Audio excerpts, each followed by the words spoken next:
Ladies and gentlemen, welcome to another Aloha Pools and Spas Deep Dive Podcast. I'm John Watts along with Brad Cook, and today we have Steve Berens, I'm going to butcher this but I'm just going to say Steve Berens from Clear Comfort. Steve can tell us what his title there is at Clear Comfort.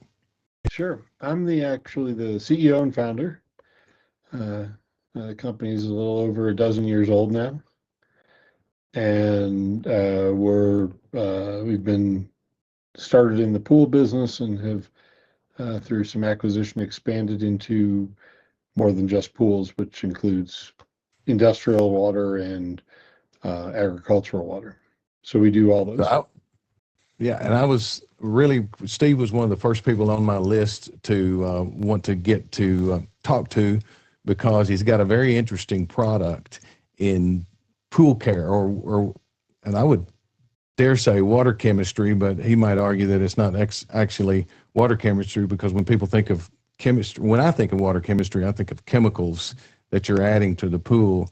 And Steve's got a product that has kind of, it's a product that's been on, or it's a system that's been kind of gaining popularity over the past several years, and we're still trying to get our brain wrapped around it, because we've been of that school of thought of people who use a lot of saltwater chlorination, even though we know the harshness of salt, and we explain that to our customers that it is, and we also explain that we can explain that to customers and they still buy it. So I've always been looking for an alternative for myself to get as far away from chlorine as respectable. And what I mean by that is you don't want to leave something behind just to say you left it behind, but to get to lower the demand for it, because in low dosages, I believe that chlorine is the best sanitizer around. And I know Steve has a solution for that, and still trying to get and Steve and I don't have a business relationship as yet, but we're working on it, and we're offering the product now, but we haven't taken a lot of the product in as Steve and I have discussed what it might look like to bring a lot of his product in, because we like to bring our products in as affordable as possible. So he and I are still discussing that. It's not because of the lack of belief in the product.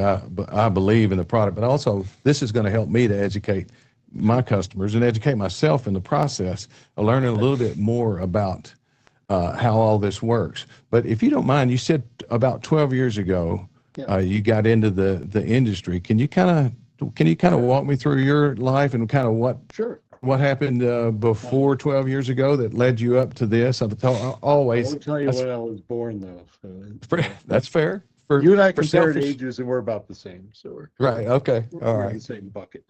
For selfish reasons, though, I always like to hear that story about what led you to the pool industry. So it is kind of a weird story, because I spent most of my career in high-tech stuff. I worked for IBM for 13 years, built products for them, launched products, sold, had a great career there, great people.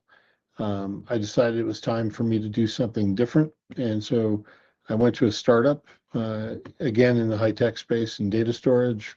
That went really well, and it afforded me the opportunity to start doing other things, and I founded a company and I joined that company, but it was early. We were email software for archiving software long before people were doing it, and then I kind of jumped ship after the 2008 crash, and I wanted to do something that was more meaningful and impactful. So I got into what was then termed clean tech or impact companies. And I co-founded a company with a good friend of mine, and we developed a technology for power lines. So that was power lines. Yes. Still out there. Well, It's that shows your age right there. If you develop technology for power lines, it it's is probably a newer it was a technology. communication technology. So I got you. you could take a Okay. plug on a wall and it basically communication swimming upstream. So getting all the way back to through transformers into other places. Anyway, it was a lot of fun. Had a great time. That makes sense to you? Do what? Does that make sense to you? What he's talking about? Oh, of course, I understand everything. Yeah. Well, he's a lot more. He's a lot more. Yeah. John's a lot more of a technical guy. No, I got nothing. Okay. When you said Transformers, I was thinking about the Bumblebee in the Yeah, movie. that's- That's It goes right through those two. Right. But yeah, we got and did that, and then we sold the company, and I tried to figure out what I wanted to do. And a friend of mine came to me and said, "We got this great technology in this other business. Would you like to take it into the pool space?" And I'm like, "I'll look." And I was volunteering some time at the time, and I got hooked into this kind of pool space. Been doing it now for 12 years, which is coming up on the longest run of my career. And what I found was, one, I really liked the people. The people were great to work with. They were totally real. If you're ever in the high tech space, some people are great and some are not so real. And then I also liked the fact that the solution worked. And so before I licensed the technology at first, and then we bought it 3 years ago. Bought the company. So we acquired the company who licensed it to us 3 years ago. And we found that in the pool space, we had to kind of learn our way through. You were mentioning chemicals. Everyone forgets water is a chemical. It's kind of that. I just didn't know it. H2O. How about that? It's H2O. It's what we learned first in high school, right? Right. Well, that makes sense in chemistry. Yeah. Because my teacher told me, no, you're not going out for more H2O. You've been in the hallway too long. There's a little Right. chemistry saying, Johnny was a chemist's son, but Johnny is no more. What Johnny thought was H2O was H2SO4. Oh, yeah, that would be bad. Yeah. See, That would be that bad. falls that falling on the ears of 40th class reunion, telling my age. Last year was my 40th class reunion, and we had the opportunity to walk our high school because our class reunion was like basically next door to the high school, right? And we were all walking around, and somebody said, well, that's where the chemistry class was right there, wasn't it? And the other one said, yeah. And I said, never went in there. I got out of like general science, and I checked that off the box. I was kind of a geek. I liked it, but believe it or not, chemistry was not my strong suit. But basically, we just look at chemicals, and as I built the business, it took a lot of learning to find out what the right balance was. And I think any system in pools, you have to get the right balance for it, whether you're using just chlorine or you're using things like our AOP systems. The question is, what do you get out of it when you're done? And that's where I think we came to. But before we go into how this is treated, how pools are treated, tell me what water you guys were treating when you said you bought the license from another company, and then you've since bought the company. Tell me what was this company treating before? Water, I'm sure, but in what capacity? Yeah, I'll kind of give you the original origin of the technology and let you know what happened. It's a great story. There's a gentleman who invented the technology who has since passed, but really a great guy. And he was a hospital facilities director. So he'd take care of all the things in the hospital. One of the things was a cooling tower, and the cooling tower was a problem because they're remodeling the hospital, and the new entrance for the children's ward was right next to it. So if you're familiar with the cooling tower, it's lots of chlorine or lots of bad things like Legionella. And he was told they couldn't restructure the whole plan, so he had to figure out a better way. So he literally in his bathtub put together the original system for this. And he basically was able to develop what became our system. He patented it, and they launched a company, and they applied it almost entirely to the cooling tower market. Cooling towers, if you know, are anywhere from small spa-sized bodies of water all the way up to 30 Olympic-sized swimming pools. So it worked everywhere, and it worked really well. It actually replaced, in that application, replaced chlorine. And so they launched it. They got to about 3,000 or so towers out there, and what fell apart was they were trying to rent them, and that didn't work. So when we started Clear Comfort, I licensed it, but we just wanted to sell the systems. And we took the systems and applied them from everything from pools to water parks, and we still do.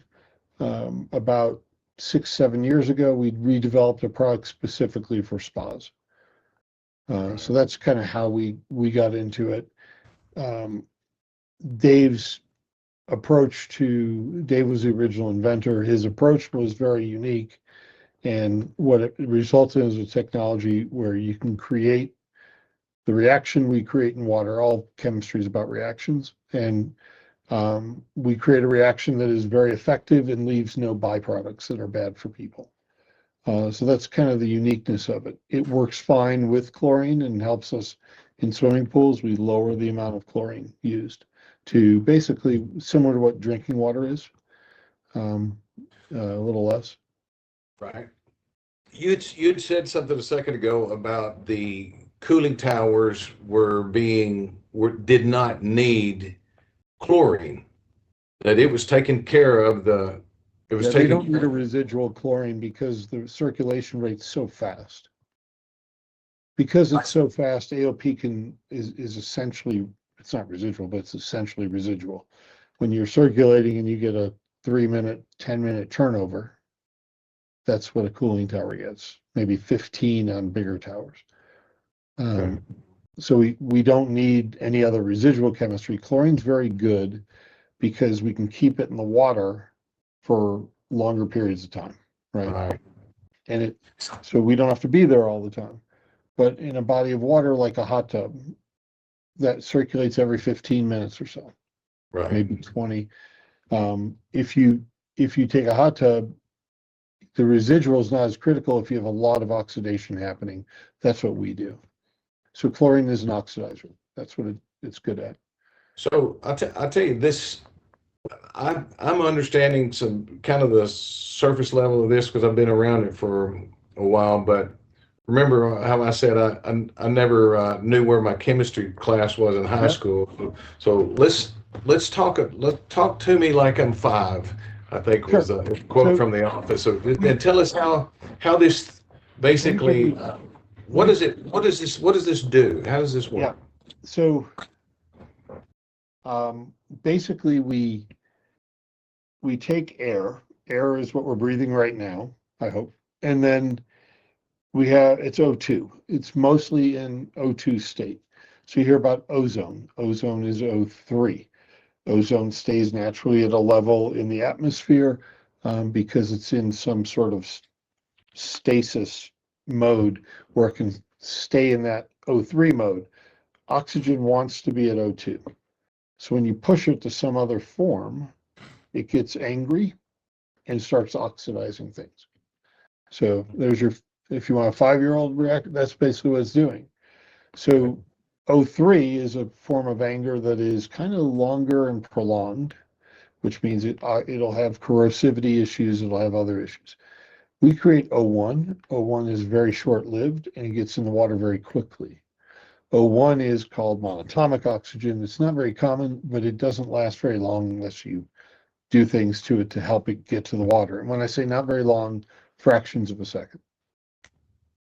So we get that was still pretty technical. Could you explain it like we're 2? No, I'm kidding. So first, basically, little oxygen molecule. I'm saying. Yeah. So you want to talk about covalent bonds? We can go there, but I don't want to. I think that'll be too Oh much. no. Oh no, we're good. I don't remember that part of the chemistry classes I took. So no, but it basically is a very simple way to create lots of oxidation, which is a good thing because it gets rid of the things you don't want, the bacteria and all the other stuff, skin, hair. It'll take care of reducing those to elemental things that are non-harmful, and it won't create a breeding ground for bacteria, for biofilm, for pathogens like cryptosporidium, things like that. So what it does, when things get simpler, they get better. And ours is probably the most simple way to achieve oxidation in the water that I've run into. I'll never say it will always, someone will come up with something. But So, in doing that, we don't add lots of other stuff. So, and this is a device that connects yes, to the pool. And yes. what level of involvement does the consumer have to have with this device on their pool? Like, what's the care and maintenance that a consumer would expect with this device attached? So I would say more than 75-80% of our customers have a pool service company doing the work for them. What it brings the pool service company is stability around how the pool is when they're gone. So some sports, I'm going to simplify this, are team sports, right? You have a goalie and you have a whatever you got. I'll use hockey. We just won last night, so we'll use that. But everyone's got a role to play, and advanced oxidation systems like ours, AOP, has a role to play. In swimming pools, we have another player there, and we use chlorine. We use low amounts of it. So about what you shower in on a daily basis is what we're keeping in the water. It's anywhere from a half a part to a part and a half of chlorine. And because of that, that's parts per million, by the way. So because of that, we're a team sport in swimming pools.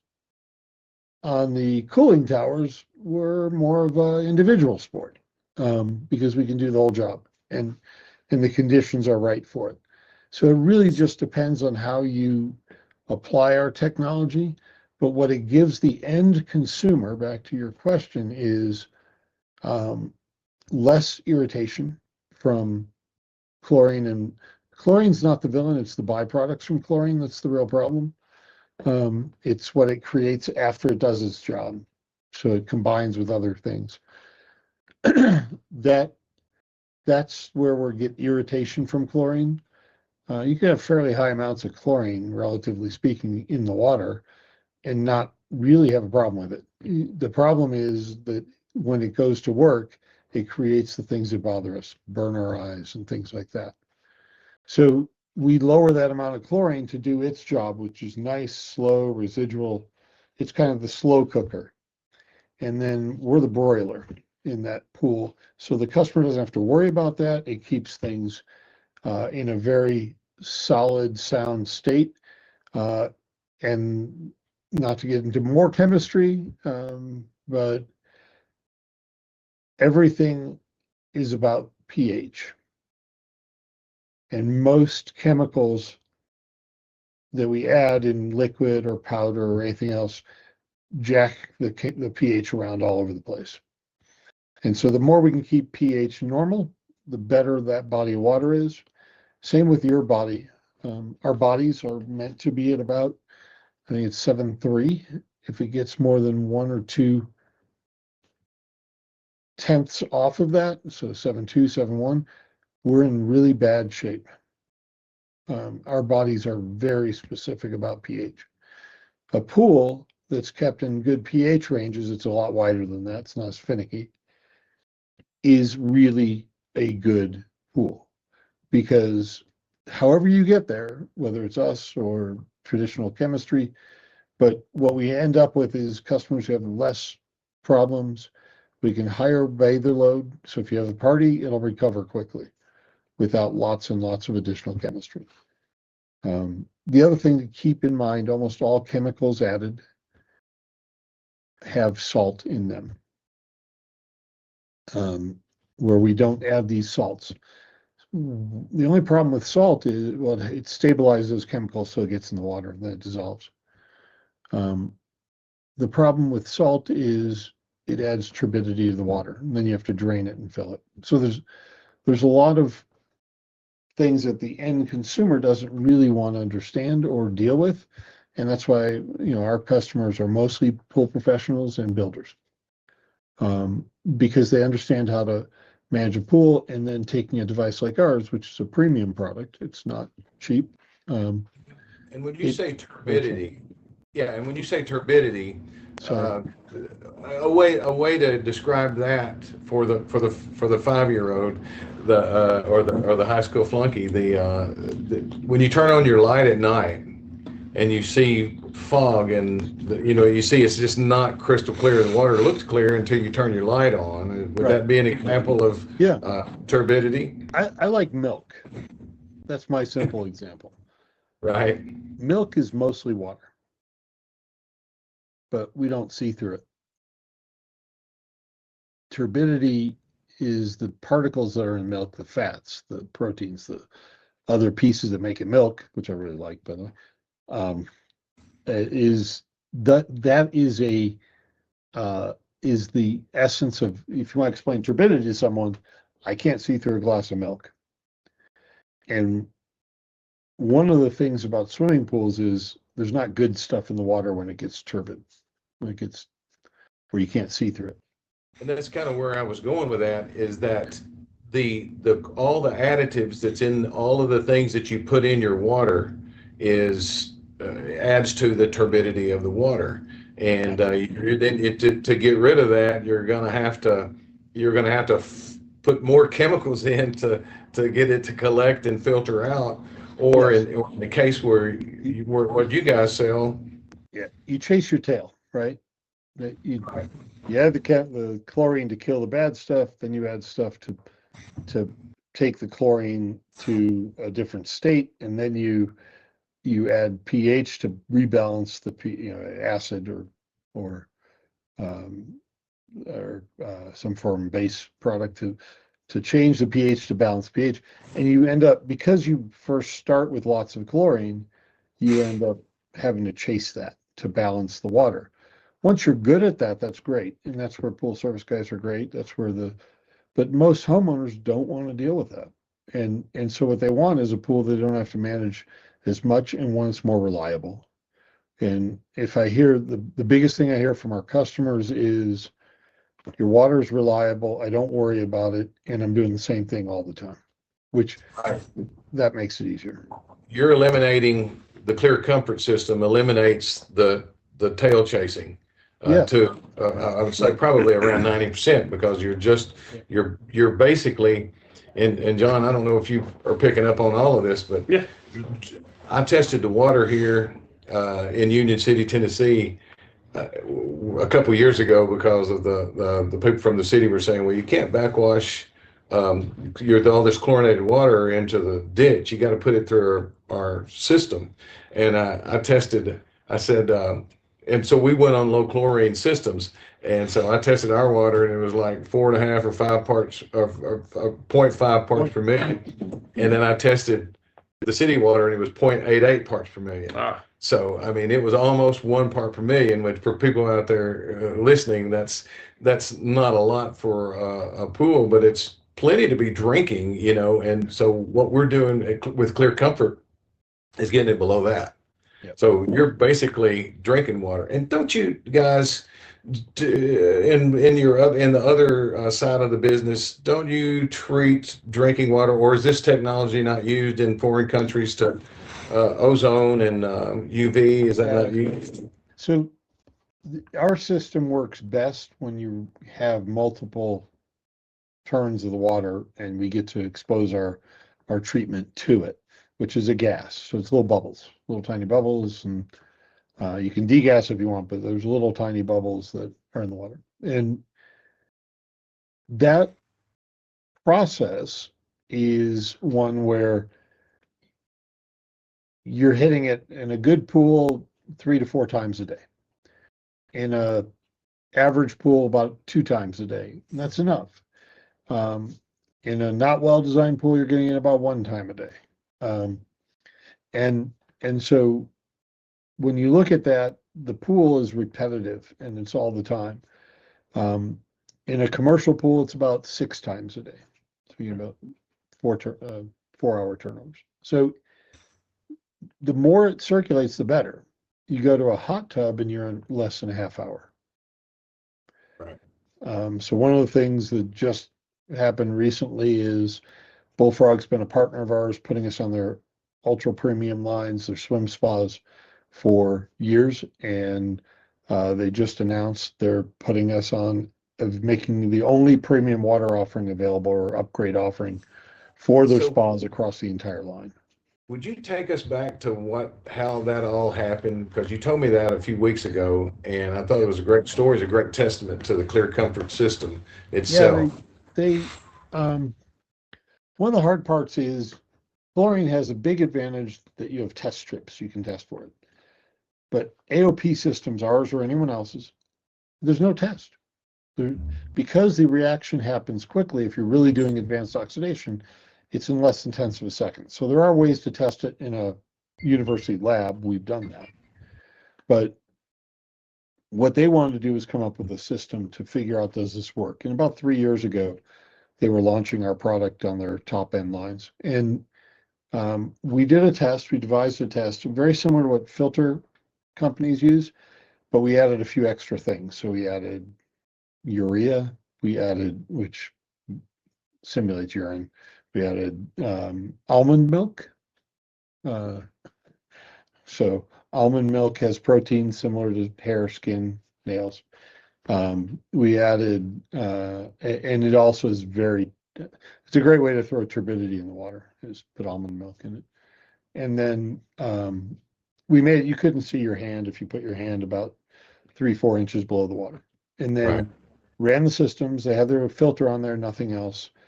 But they ran us, and they ran it without us. Then they ran it with their current system they had at the time, which was a ozone system. And we were clearing the water significantly faster, 2 to 3 times faster, to recover the water back to where it should be. And the important part here is they had a way of testing it. So we use a turbidity meter to test how much stuff was left in the water. It wasn't just by eyesight. There's meters that do that, and they're very common in water delivery for a lot of places, including your drinking water. And we did actual scientific testing. It took 3 to 4 months to do this. And we would drain and fill and drain and fill and start over again. Once they saw that, they understood they'd already had it on their spas, and they knew they weren't having to do much with our systems. When I say not much, I mean close the lid and get out. And come back, and it was working. It was fine. And they couldn't get that way with anything else they tried. So that's how we started with them. They then launched us on their swim spas and their premium series, and then added their next one down. And then they had a third option that was another ozone system. They got rid of that because this was a much better value, even though it's more expensive. It's a better value for their customers. So it's not, these relationships don't happen. They are truly relationships. We are very open and honest when it works, when there's a problem, whatever there is. That's the key to a good business relationship. And we do that with our pool dealers. We do that with everybody. Mostly because people don't want to tell you this, but water care and treatment is a long game. It's not a short game. You can't fail. And if you fail, people remember that longer than they remember the other 364 and a half days a year it was working great. Right. You know, you can't fail. And don't you guys have, because I'm thinking, okay, so we're going to be putting this on pools this year, and it seemed like along the way I heard that you guys had a really strong warranty, a money back guarantee. Yeah. Isn't that? Yeah, I mean, one of the benefits, when you have a very simple system, you can offer stronger warranties because there's less places for it to fail. Right. So all we have is, I can actually share it if you want, but I've got a picture of it, but is a two-part system. It's a controller and then a cartridge. And the cartridge is replaceable, and depending on whether you're in a spa or a pool, it's a little different, but it's 2 minutes to swap the cartridge. The simplicity of that means we are able to offer warranties that are 5 years on the controller, which is unheard of in the pool business. We are offering warranties of 1 year on the consumable part as well. So as long as you're replacing that consumable every year, which is what most people are doing who are year-round pools, that becomes a very simple way to maintain the system. And on pools we've been on 12 years, I can tell you from my family's experience, everything else in the pool pad's been replaced, not our system. Oh yeah, for sure. And so, well, and I was under the impression that there was and I don't mind to say for my customers, if I put one of these systems on, I would give a money back guarantee. I would give a 30 or 60-day money back guarantee. But do you do that as a company, or is that Yeah, is that we have a something 90-day money back guarantee. 90-day But money back? we have to do it to someone like you versus to the customer, Of course. because we don't have a transaction with them. But yes, we do.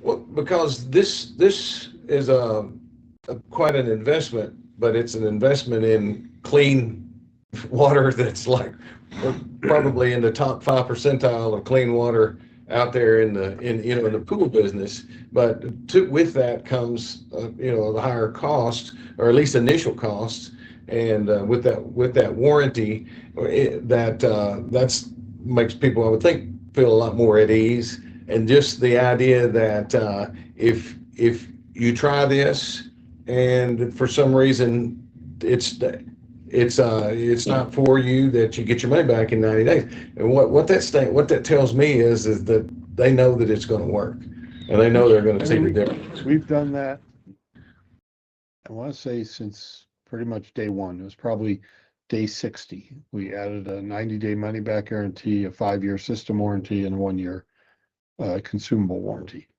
And we've never changed that. Never took it away, never changed it, never changed terms. It's just the way it is. So talking about money, it's going to come up. How does this system compare to the other ways to take care of it? Let's say like a salt system, and I can tell you, salt systems, depending on in the world installed, depending on the size of the pool, the salt system, the warranty on the salt system is going to be anywhere from $1,500 installed to $2,750, $2,900, something like that. Depending on the salt system and the manufacturer. Right. So that to set you up, Steve, I don't know if you know. Yeah. Generally, we're running about $1,000 more than a salt system. Okay. $1,000 more. Okay. The difference, though, is salt cells do not last. Right. And so what you're ending up doing is spending the majority of what a salt system is a electrolytic thing with a bunch of plates in it. And they put an electrical charge across it, and it takes the salt and rips it apart and makes chlorine. So you actually have a little chlorine factory in the pool. And that's not a bad thing. I'm not saying that it's a good way to deliver chemicals, in my opinion, because you can dial it. The problem, though, is those plates get a lot of stress from that electrical process that's happening there. And so if you buy really expensive ones, they'll last 4 or 5 years. If you buy less expensive ones, they'll last a couple of years. So it really depends what you get, and you gotta, there are great ones out there and there are okay ones. Would it suffice to say, Steve, that if we put them side by side, a salt system versus a clear comfort system, that at 10 years you're making money on the clear comfort? So, Brad, you and I have, I think, talked about this before. If you want to make money, don't get a pool. Yeah. Well, again, can I do a parallel here? But Because but I'll say the same if thing. you want, but if you want the enjoyment of a pool, and you want that, it's a luxury, um, and you want the best experience with that pool, that's what is the key. It's so hard to track cost on small pools. If you go the other side, cooling towers, that by replacing chlorine, that's less than a 2-year payback for them. Right. So it's very quick there. On a spa, it depends. The problem with spas is people put things like bath bombs in there to make them smell funky and stuff. And I'm like, that all that is super turbidity, and then they don't take care of their filter.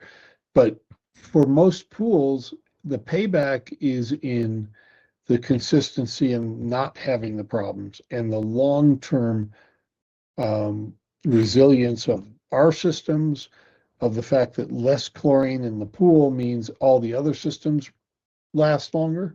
Everything else lasts longer. Your heater, your pumps, everything is better with less chlorine in it.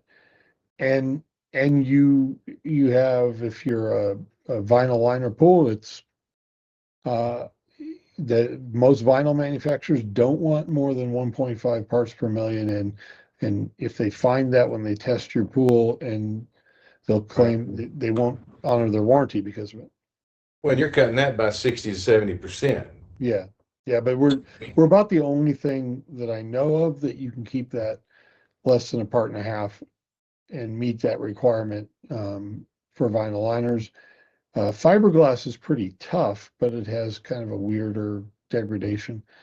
All those things are lasting better. Everything lasts longer with the right amount of chlorine. It's not about zero. It's just get the chlorine down to the level where it doesn't have the ability to destroy those elements. Not 5 parts per million. We're at, half part to 1 part per million is a great range. Even 1.5 is safe. So clearer water, less chlorine, less overall chemicals. When you turn that light on, you don't see the milk in water. The lack of chlorine means the longevity of your liner and the pattern on your liner, or the surface of your fiberglass pool, or even a gunite or a plaster surface. It's arguable that the less corrosive your water is, the longer plaster and all of this stuff is going to live. All your equipment's going to be have a potential to live longer.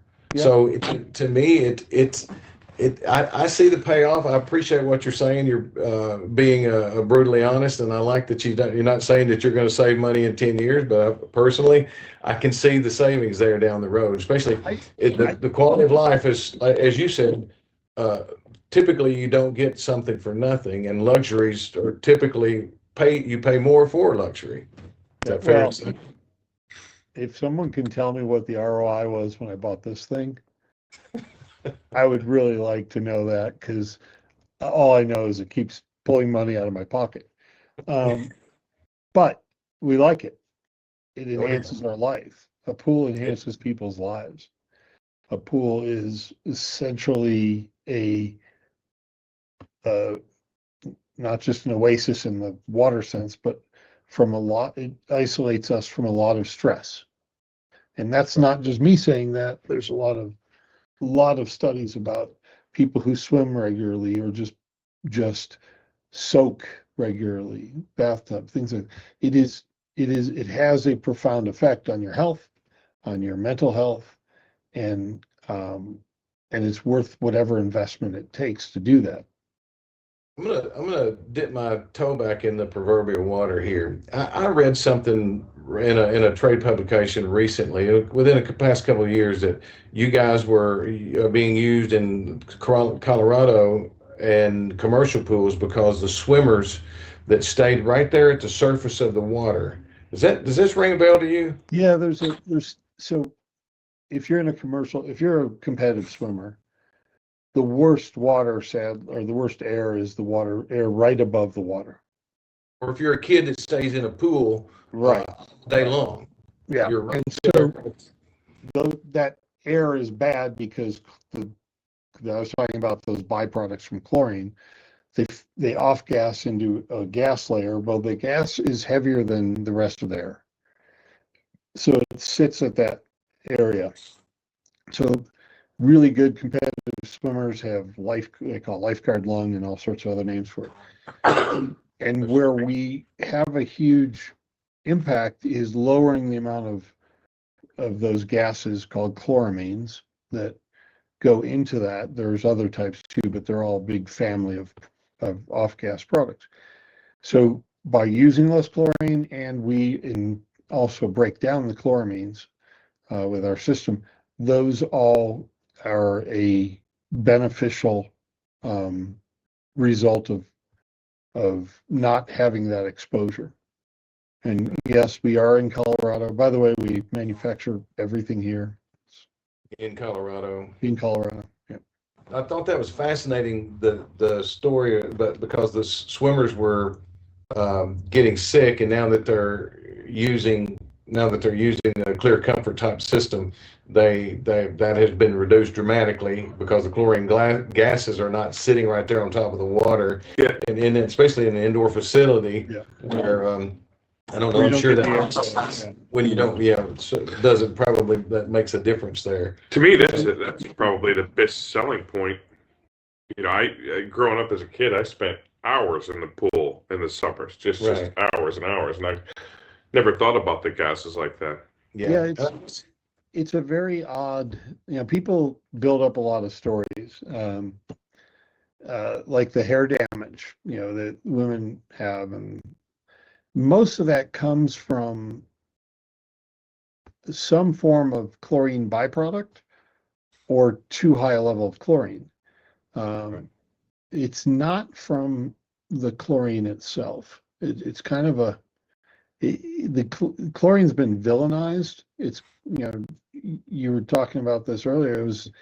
It is Brad was saying, it's just a piece that is part of the mix of what we do. It's naturally occurring, quite frankly. But it's naturally occurring at very low levels. And so if we can keep it down to usable levels, it's not the villain.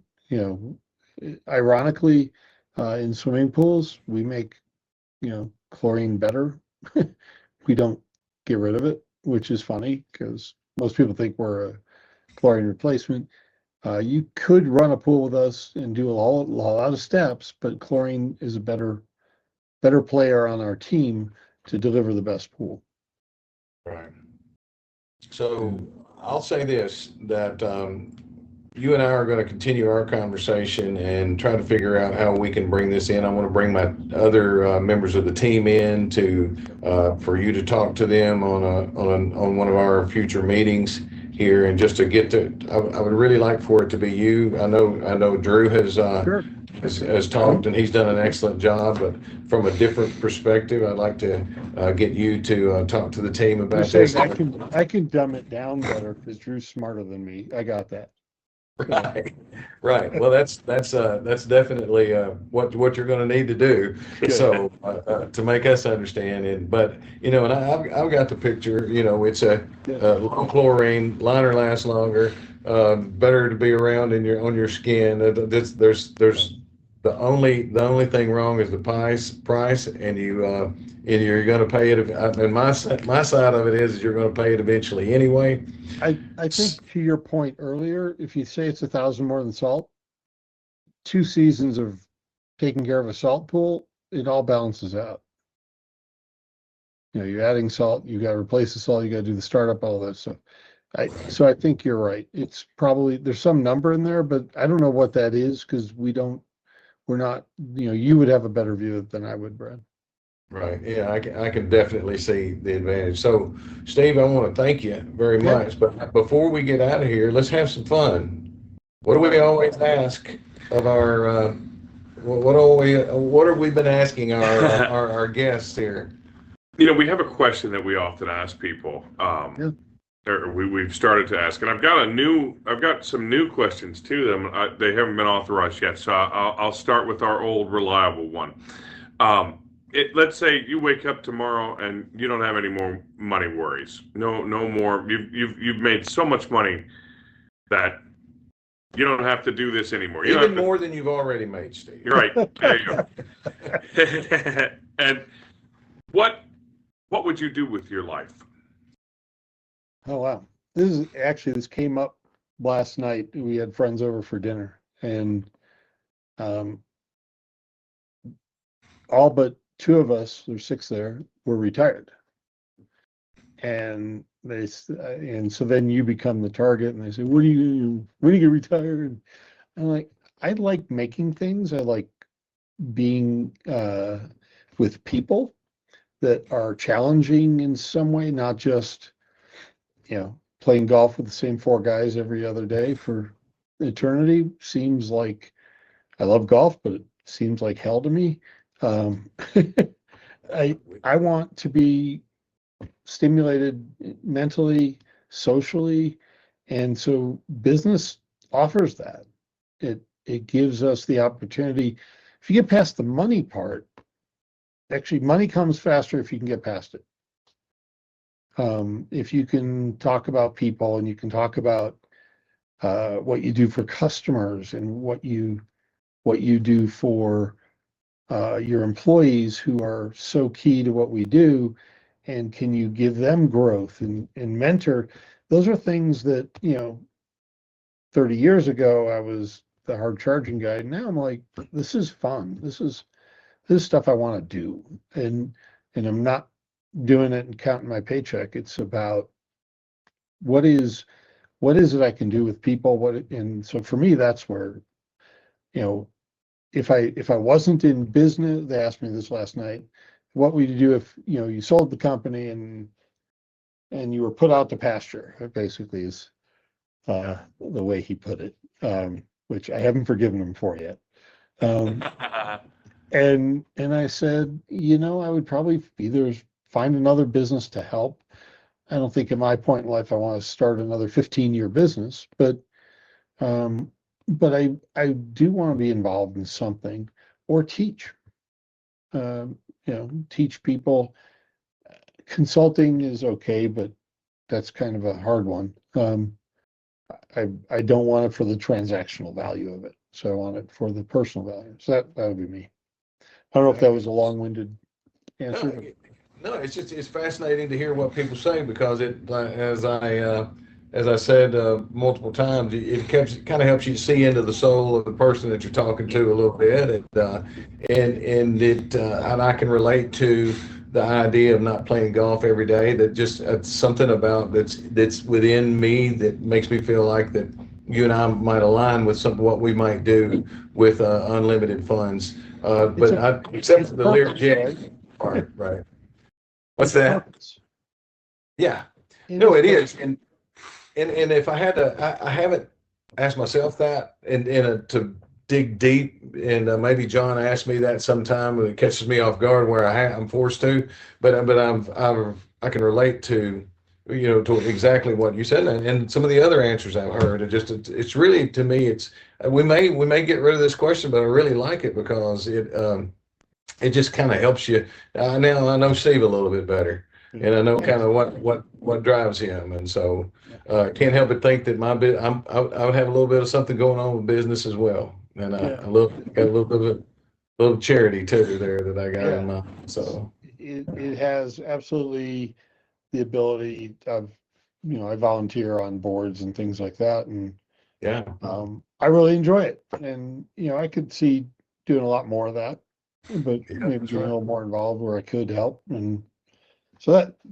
But yeah, I'm not ready yet. So yeah, we've got some mutual friends on boards now that I remember that. Yeah, Tim Shivers is one of them. I need to get Tim on here sometime. Tim you got to interview Tim. Yeah, for sure. I'd love to. We go back. He's We go back 30 years at least. So yeah. Tim, This is just so you know, John, Tim is on our board. Yes, that's Which what is interesting because he grew up in the chemical business. What was that now? He grew up in this chemical business. He created. Yeah, exactly. And so when I look at that, he and I saw eye to eye on this idea that there's a better total way to do things. Right. And he joined our board. He's unpaid. It's a It's a great honor to have him. He's a great person to get advice from. And, yeah, he's a really good guy. I think you guys are close, right? Relatively speaking. Yeah, we have a house probably within about 30 or 45 minutes from one another, at least as the crow flies. He just bought a place up in Kentucky, not too far from me up there. Oh. Well, we have a place up in Kentucky, but we live in Tennessee. Our home is in Tennessee. He has a place, he has a condo down in Florida too. Right. And he has, yeah, and a motorhome, from what I understand from last. Right. He says he's going to take me flying sometime, so I know he's got a plane. Yeah, I think he's a private pilot. So yeah, he gets around. So I was a long time ago, but I stopped doing that. So yeah, well, really, yeah. I've always been scared to. My mom said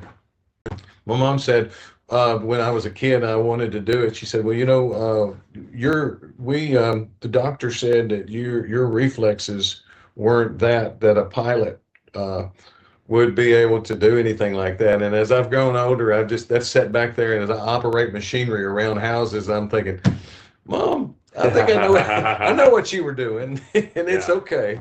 But but to honor my mom, I'm not gonna. I'm gonna test that on the next podcast. Right. I'm gonna start throwing stuff at you, see if you catch it. Yeah, Patch Adams. I appreciate you guys including us on this. Thank you so much. Absolutely. We could go on, but we'll cut it off there, Steve, and let's talk again, or we'll talk through Drew and everything, and we'll see about getting some more of that product put on there. I've been putting it out there for customers in what little I'm out there selling, because that's something I believe in, and I believe it'll be good for our customers. So. Great. Well, and if it's good let for our me know customers, how we can help. Cool. All right. Sounds good. Steve, John, nice meeting you. it was nice to meet you. Yeah, we appreciate you sticking through our technical difficulties at the beginning there, and and for those watching, we appreciate you bearing with us as we figure this all out. But again, this has been another edition of the Aloha Pools and Spas Deep Dive Podcast. Like, subscribe, and tell us what else you'd like to see, or if you've got a question you'd like us to ask our guests, please do that. Along with Brad, I'm John. Dive safely.